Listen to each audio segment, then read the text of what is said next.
Hans Kelsen nació en Praga el 11 de octubre de 1881. Fue hijo de una familia judía. Cuando éste apenas contaba con 3 años de edad, la familia se trasladó a Viena.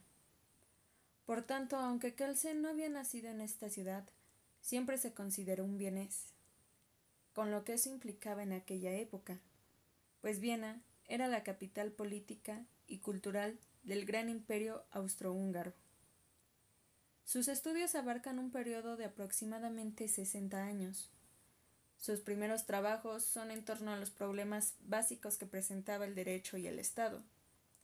Se enfocó también en brindar importantes contribuciones con respecto al análisis filosófico e histórico de los sistemas políticos, y de grandes e importantes pensadores como Platón y Aristóteles.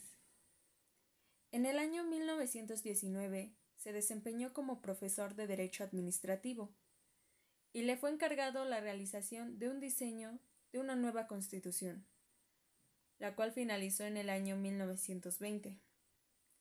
Fue nombrado como miembro vitalicio del Tribunal Constitucional de Austria.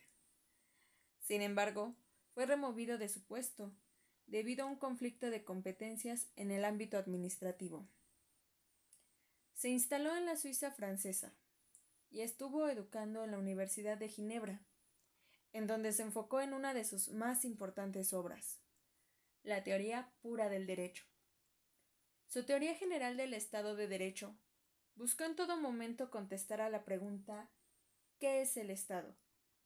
Y se enfocó también en construir una teoría auténtica sobre el mismo.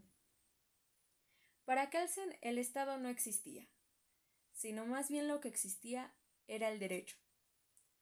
Para él, el Estado era solamente el resultado del discurso del derecho. Fue una obra que basó en todos los problemas fundamentales que estaban relacionados con la filosofía y con la teoría del derecho.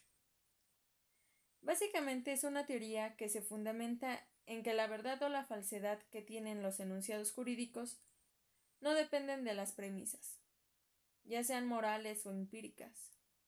Entonces la existencia del derecho depende principalmente de los hechos sociales, y no de las cualidades y virtudes que éstas tengan.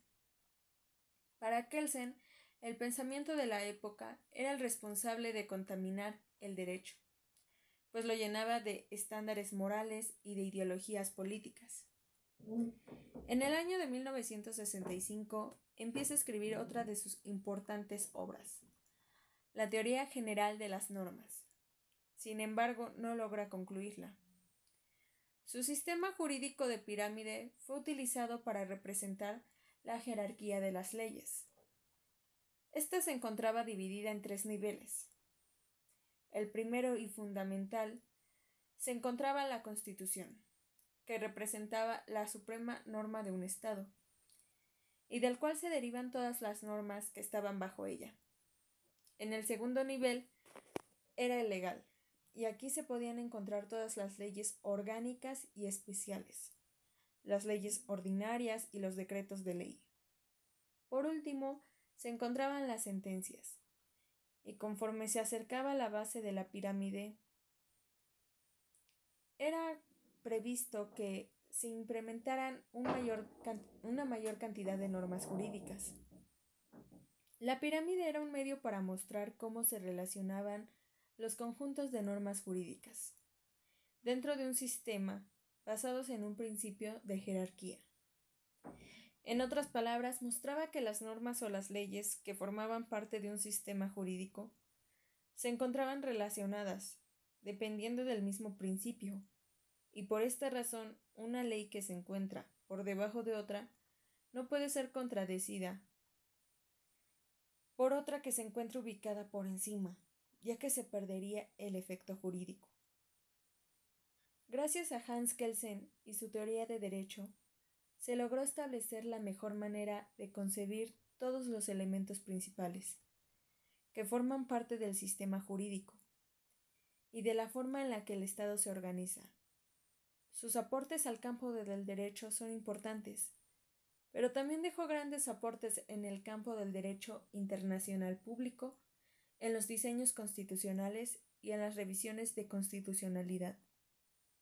La principal importancia de Kelsen se basa en la precisión del derecho, en su legado sobre el deber jurídico y la moral, y sobre el derecho positivo.